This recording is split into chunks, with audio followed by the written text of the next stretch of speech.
As Africa rises, are the poor being left behind? That's what this three-day meeting in Accra is looking at. Through the Millennium Development Goals, there have been some steps towards better education and sanitation across the continent. But with rising growth comes a new problem. Income inequality in Africa is extremely high. The continent is the second most unequal in the world after Latin America and the Caribbean. On average, income inequality increased 11% in developing countries between 1990 and 2010.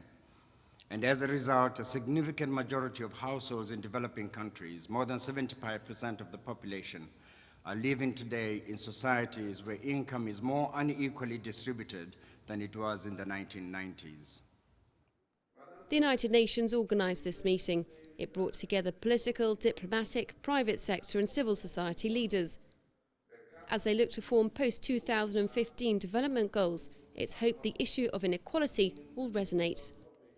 For far too long on the African continent, only a minority of people benefited from the resources of our nations.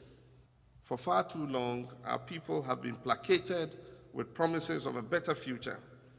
It is time to make good on those promises. If Africa's fortunes are indeed changing, then that prosperity must be reflected in all of its citizens, not just the wealthy and the privileged. The organisers of this conference are trying to stress that there exists a tale of two Africans divided by wealth. Here in Ghana, that is increasingly becoming the reality. According to the World Bank, over the past 10 years, Ghana's top 10% have got richer, while its bottom 40% have got poorer. The Ghanaian government say they do have policies in place to promote inclusive growth, but are they being felt? Chichitano thinks not. He works for political lobby group Third World Network Africa. They shot this footage of Ghana's Upper West region, an area that has become a key place for mining operations.